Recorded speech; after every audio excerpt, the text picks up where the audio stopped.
Greetings everyone, welcome back to my channel tonight. This is your fourth stimulus check update and daily news report. Thank you so much everyone. Senator Joe Manchin confirmed Sunday that he will not vote for President Biden's $3.5 trillion spending plan that will drastically reshape the nation's social safety net, prompting Senator Bernie Sanders to rip the decision as not acceptable. Joe Manchin, who holds a key vote in a narrowly divided Senate, was asked by CNN News about Senate Majority Leader Chuck Schumer, saying how he will move full speed ahead with the package. He will not have my vote on the $3.5 trillion, and Chuck knows that.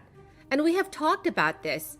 It's not going to be 3.5, I can assure you. In another interview this past Sunday, Joe Manchin questioned why Democrats were pushing the legislation through the Senate at such a breakneck pace. Joe Manchin told NBC News, "We don't have the need to rush into this and get it done within 1 week because there's some deadline we're meeting or someone's going to fall through the cracks. I want to make sure that children are getting taken care of, that people are basically having an opportunity to go back to work. We have 11 million jobs that we have not filled. 8 million Americans are still unemployed. Something's not matching up there."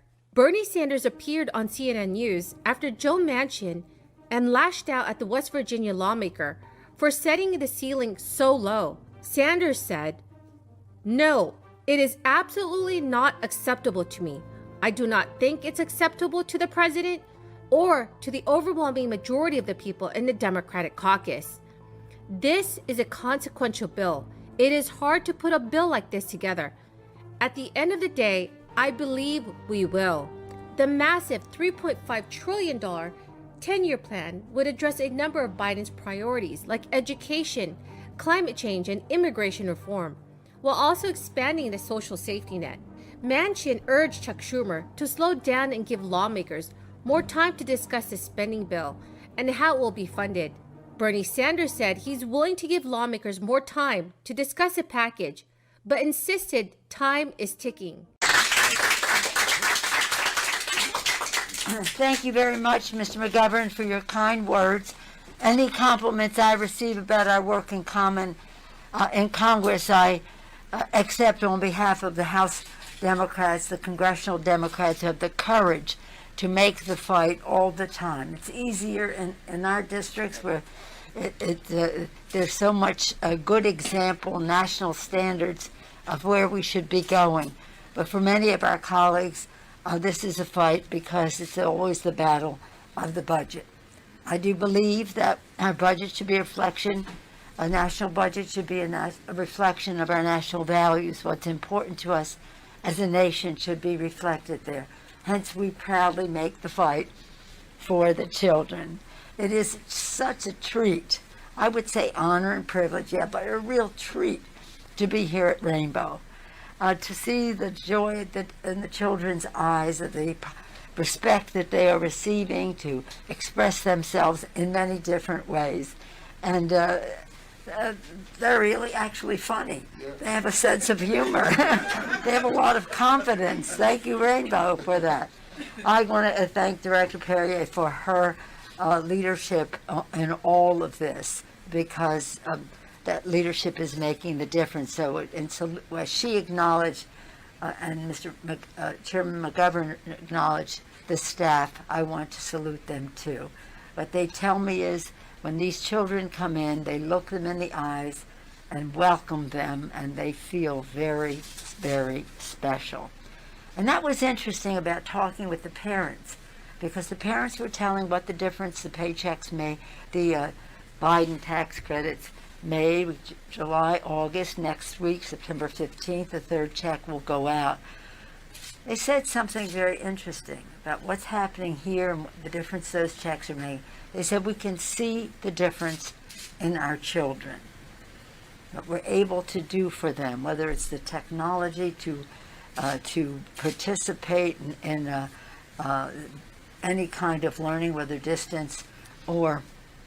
Right now, House Democrats want to raise a corporate rate to 26.5% as part of a nearly $3 trillion in tax increases to defray the cost of their big next spending package, while boosting the top rate for individuals to 39.6%. The Ways and Means Committee is also planning to call for a new 3% surtax on people making more than $5 million, as well as increasing the top capital gains rate to 28.8% from 23.8%. Representative Richard Neal also wants to raise taxes on multinational corporations' overseas profits, tighten estate tax rules, and pare back deductions for some unincorporated businesses. He also wants new limits on supersized individual retirement accounts, additional restrictions on deductions that companies take for highly compensated employees, and new wash sale rules for people who own cryptocurrencies. Taken together, the proposals would be the biggest tax increase in decades and appear to be enough to cover most of what even progressive Democrats hope to spend on their coming reconciliation package. Lawmakers want the money to finance a dramatic expansion of the government safety net. These proposals, set to be formally unveiled as soon as this coming Monday, would also amount to a major step forward for Democrats as they sort out their plans for what would likely be the most consequential legislation of the Biden administration. Representative Richard Neal's proposals, which are sure to be controversial, will be his chamber's opening bid in negotiations with the Senate as they consider a menu of possible tax increases. So everyone, what are your thoughts about tax increases? Please leave your thoughts in the comment section below. The Democrats' proposal to increase the social safety net through their $3.5 trillion reconciliation bill is taking shape. The House Ways and Means Committee, which is responsible for writing up the tax provisions, released a 645-page portion of their proposal. Included in the newly released section is a 4-year extension of the changes to the child tax credit for the 2021 fiscal year. More children will now be eligible to receive the monthly advance payments, with the requirement for a child to have a social security number dropped. Everyone, the key word for this video is blue. If you want to win a $100 Walmart gift card, please make sure to comment below this keyword and also like this video to enter this week's $100 Walmart gift card giveaway. Thank you so much, everyone. The proposal by the House Ways and Means Committee will extend the changes made to the child tax credit in the American Rescue Plan until the year 2025. The monthly advance payments per child of $250 for those 6 to 17 and $300 for kids under 6 would continue over the next 4 years. In order to continue receiving these payments in the coming years, families will be required to reaffirm their eligibility each year.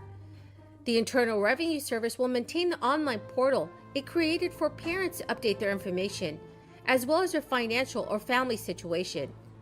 However, children may still be automatically enrolled for the advance payments based on the information obtained from the government programs or birth records. Thank you so much, everyone, for joining me here tonight.